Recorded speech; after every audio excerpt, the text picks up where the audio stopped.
திருமணம் தடை ஏற்படுவதற்கு பல காரணங்கள் இன்றைக்கு ஜாதகத்தில் இருக்கு. இதில் முக்கியமாக ஒரு ஜாதகத்தில் ஒரே இடத்துல ஒரு ராசி கட்டம் இருக்குது. அதில் ஒரு ராசியில் மட்டும் 4-5 கிரகங்கள் இருந்ததுன்னா ஒருவருக்கு திருமணத்தை தாமதம் ஏற்படும்.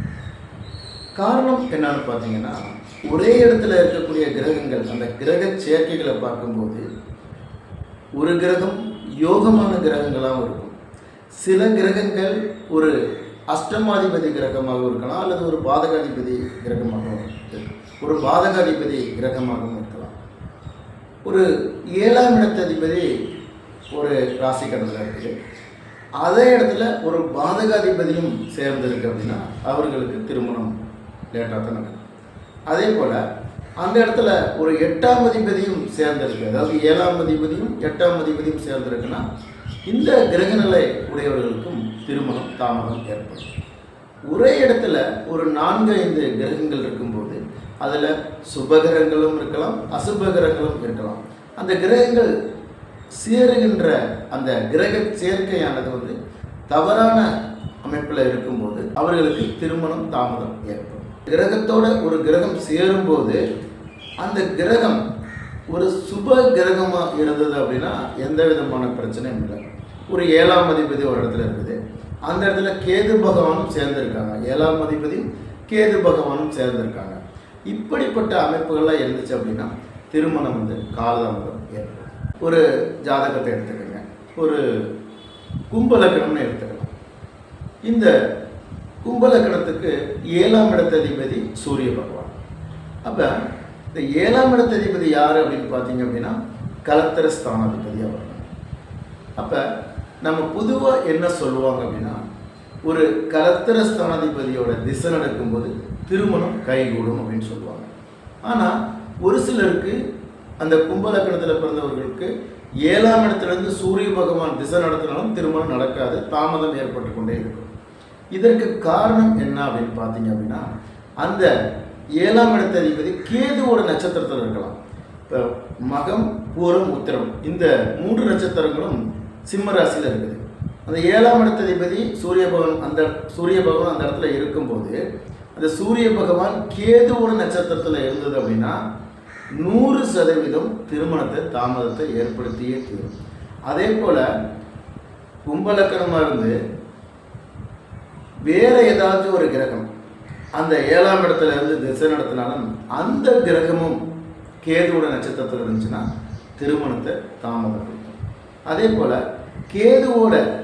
கேது பகவானுடைய திசைகள் 7 வருடங்கள் நடந்தாலும் திருமணம் அவ்வளவு எளிமையாக நடக்காது, ஈஸியாகவும் நடந்துடாது. காரணம், அது மிகுந்த தடையை ஏற்படுத்தும். எந்த ஜாதகம் வந்தாலும் பொருத்தம் இருக்காது.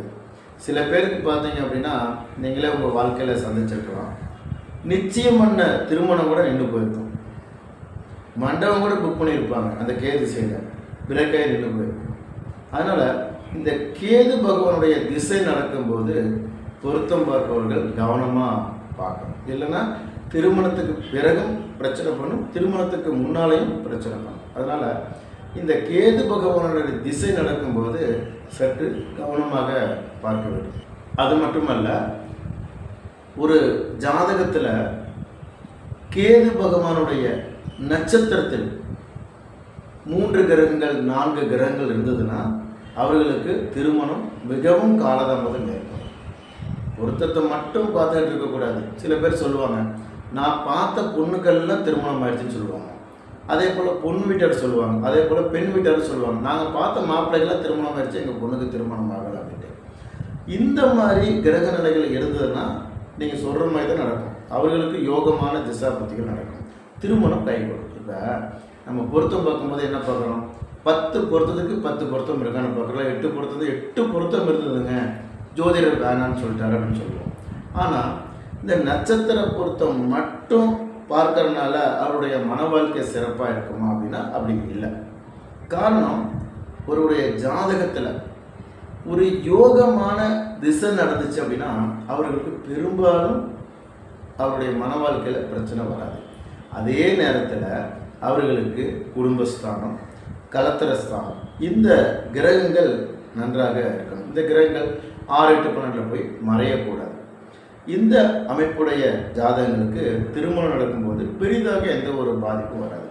ஆனால் நம்ம என்ன இன்றைக்கு பார்க்குறோம் அப்படின்னா, பலர் ஒரு நல்ல இடம், பையன் ஒரு 5 லட்சம் மாதம் சம்பளம் வாங்குறாரு, நல்லா அழகாக இருக்கார், நல்ல வேலையில் இருக்கார், எங்களுக்கு எல்லாம் பிடிச்சி போச்சு, ஆனால் ஜோதிடர் வந்து வேணான்னு சொல்லிட்டாங்க அப்படின்னு சொல்கிறாங்க. இப்போ நீங்கள் நல்ல இடம்னு சொல்கிறது பையனுடைய வருமானத்தையா அல்லது அவருடைய மன வாழ்க்கை நல்லா இருக்கான்னு சொல்கிறீங்களா அப்படின்னா குழப்பம் இங்கே ஏற்படும். நீங்கள் பார்க்குறது எல்லாமே பையன் வசதியாக இருக்கிறான், பையன் அழகாக இருக்கான், வாடகை வருது, வருமானம் வருது, இதுதான் நல்லா இருக்குன்னு சொல்கிறீங்க. ஆனால் அந்த திருமணத்துக்கு பிறகு அவங்க நல்லா இருக்காங்கன்னு பாருங்கள். இன்று பலர் வந்து பிரச்சனையை சந்திக்கிறவங்கலாம் நல்லா இருக்குன்னு திருமணம் பண்ணி கொடுத்தாங்க, ஆனால் ஒரு 6 மாதம் 1 வருஷத்தில் பிரச்சனையாகி பொண்ணு வீட்டுக்கு வந்துருச்சு அப்படின்னு சொல்கிறாங்க. இதற்கு காரணம் என்ன அப்படின்னா, ஒன்று அவங்களுடைய ஜாதகத்தில் கிரக நிலைகள் சிறப்பாக இல்லாமல் இருக்குது. அதாவது நான் சொல்கிற மாதிரி கிரக நிலைகள், கேதுவுடைய நட்சத்திரத்தில் அதிகமான கிரகங்கள், கேது பகவானுடைய திசைகள் அல்லது ஒரு 8ஆம் இடத்து திசையெல்லாம் நினைச்சுன்னா இந்த மாதிரி சூழல் ஏற்பட்டே தீரும். அதே போல் பொண்ணுக்கும் இதே மாதிரி இருந்துச்சு அப்படின்னா அவருடைய மன வாழ்க்கையில் பிரச்சனை ஏற்பட்டே தீரும். ஒரு ஜாதகம் வந்து அவங்க குடும்ப வாழ்க்கையில் சிறப்பாக இருக்கணும் அப்படின்னா அந்த குடும்பஸ்தானம், கலத்திரஸ்தானம், யோகமான திசைகள் இதெல்லாம் நல்லா இருந்தாலே பார்த்தீங்க அப்படின்னா அவர்களுக்கு பெருசாக பாதிப்பு வராது. ஒரு 7ஆம் இடத்துல வந்து செவ்வாய் சனி இருக்குது அல்லது ஒரு 8ஆம் இடத்துல செவ்வாய் சனிகளாக இருக்குது, இந்த மாதிரி கிரகங்கள்லாம் இருந்துச்சு அப்படின்னா அது திருமண வாழ்க்கைக்கு பிரச்சனையை உண்டு பண்ணும். ஒரு ஜாதகத்தில் தனித்த கேது 7ஆம் இடத்துல இருக்குது, அந்த கேது பகவானுடைய திசையே நடக்குது, அவர்களுக்கு திருமணம் நடந்தால் கண்டிப்பாக கணவன் மனைவிக்குள்ள அண்டர்ஸ்டாண்ட் இருக்காது, பெரிய பிரச்சனை ஏற்பட்டு தீரும். ஆனால் அந்த கிரகத்தை, அந்த இடத்த குரு பகவான் பார்க்குறாரு, 7ஆம் அதிபதியும் நல்லா இருக்காங்க அப்படின்னா பெரிதாக எந்த ஒரு பிரச்சனையும் வராது. அதனால் நீங்கள் நட்சத்திர பொருத்தத்தை மட்டும் பார்க்காதீங்க, மற்ற கிரக நிலைகளும் பார்க்கணும்.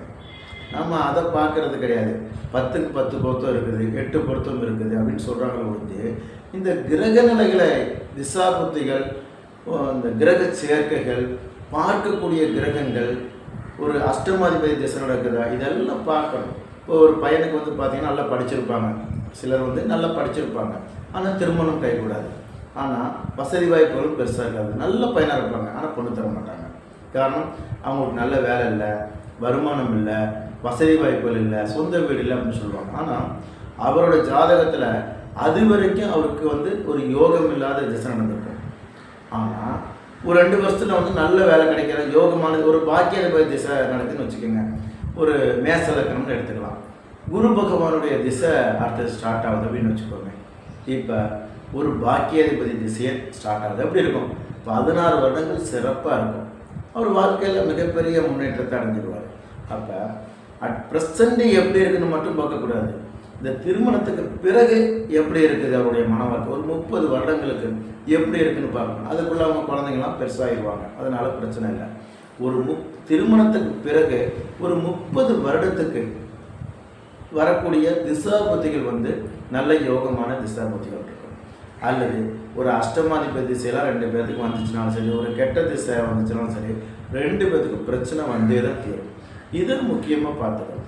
அப்போ ஒருவருடைய ஜாதகத்தில் இந்த கிரகணங்கள், திருமணம் சம்பந்தப்பட்ட கிரகங்கள், திசாபுத்திகள், கிரக சேர்க்கை, 7ஆம் இடத்துல இருக்கக்கூடிய கிரகங்கள், சுபகிரகத்துடைய பார்வை, இதெல்லாம் நல்லா இருந்துச்சு அப்படின்னா கெடுதல் இல்லாமல், நீங்கள் பொருத்தமே இல்லாமல், அதாவது ஒரு யோனி பொருத்தம் இல்லை, ரஜ்ஜு பொருத்தம் இல்லை அப்படின்னு திருமணம் பண்ணினாலும் அவருடைய மன வாழ்க்கை சிறப்பாக இருக்கும். அதில் எந்த விதமான மாற்றமும் இல்லை.